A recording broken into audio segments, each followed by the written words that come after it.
All right, so later on in the conversation, you've got past the initial bit where it feels a bit awkward, there's a little bit of small talk.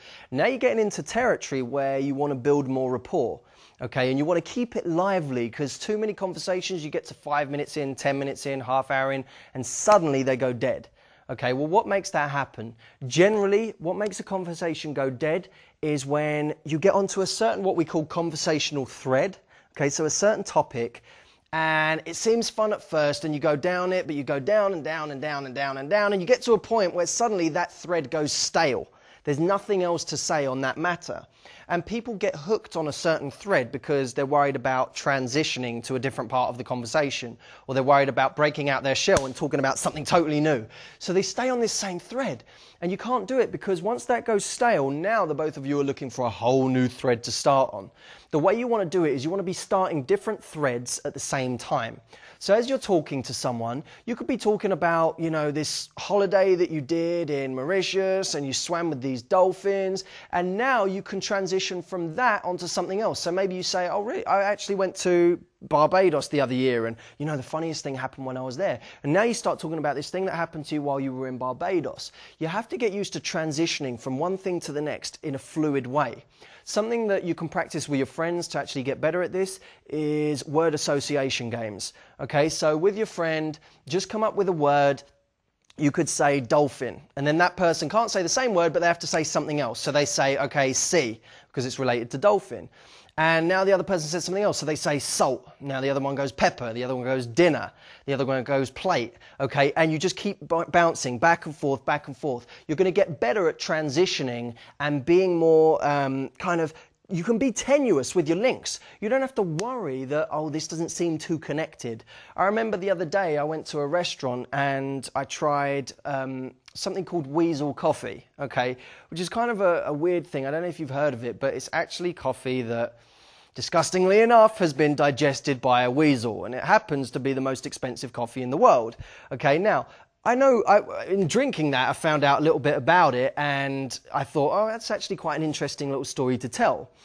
Now, I don't need to wait till someone starts talking about either weasels or coffee in order to talk about my experience with weasel coffee. What I can do is just when someone says, you know, have you tried anything new lately? Or what's something weird that you've done lately? Or what have you been up to? And even if someone says, what have you been up to lately? You can say, you know, I did the weirdest thing yesterday. I went to this restaurant, this Vietnamese restaurant, and blah, blah, blah. Now you can start talking about it. Can you see, you don't need to wait for them to give you the opportune moment to then move on to something you really want to talk about. I haven't got a lot of patience in conversation. I always want to talk about the things that are interesting, the things that I want to talk about, or I want to talk about the parts of them that are interesting. So I don't let people wallow in the crap and the boring small talk. I always transition quickly off onto interesting things, and they could be interesting experiences that they've had or interesting experiences that I've had.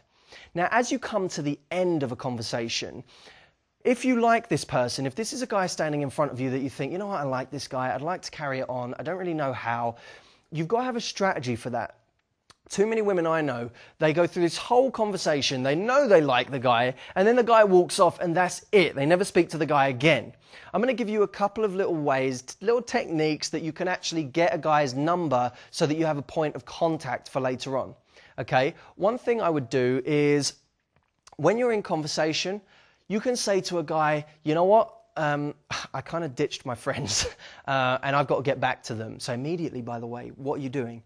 You're setting up a frame where you're in demand, you're high value, so you can't stay because you've got all this other stuff to do. So immediately you're still in a position of power. So you say, you know what, I've got to get back to my friends, they're waiting for me. Are you on Facebook? Okay. Now by saying that, you've gone for a really, really risk-free approach. And when he goes, yeah, you go, actually, you know what, I hate Facebook, just let me grab your number and I got to run. Now that's cool, because it takes all the pressure off. You started with Facebook, which was a casual lead-in, but then you said, actually, you know what, give me your number because I got to run, I hate Facebook.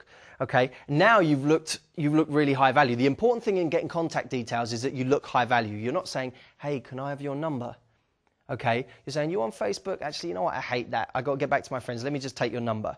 Now, when he gives you his number, you can give him yours. And something you can do to reverse the frame, because since you asked, you can actually take that power back by saying, as you're about to give him your number, you can say this. You can say, oh, whoa, hang on, before I give you your number, I have a couple of conditions. No ringing me at 4 a.m, crying, telling me that you have to be with me and that you're going to go crazy if you don't. No ringing me 5 times a day. Okay, you can ring me once a week, and then I'll text you. Now, what you're immediately doing again is you set up a high value frame. Now, he knows you're being playful. He knows you're not being arrogant. And you say it in a playful way. But what it does is it shows a guy that, okay, this is a high in demand girl. This is a high value girl. And immediately it reverses the frame again. The other quick tip I'll give you is during conversation, give him reasons to give you his number or to want your number. So if he says, I really want to see this film, say to him, yeah, I want to see that film as well. Or if he doesn't say anything like that, say, I'm dying to see this film. Give him an excuse to have your number so that later on in the conversation, he can say to you, you know what, we should go see that film together. What's your number? If you don't give him any reasons, it's really, really hard for him to set anything up where he now needs your number. So give him some reasons, say something you want to do, or even say to him, you know what, if he's into, say, something that you want to learn, he knows Chinese and you want to learn Chinese.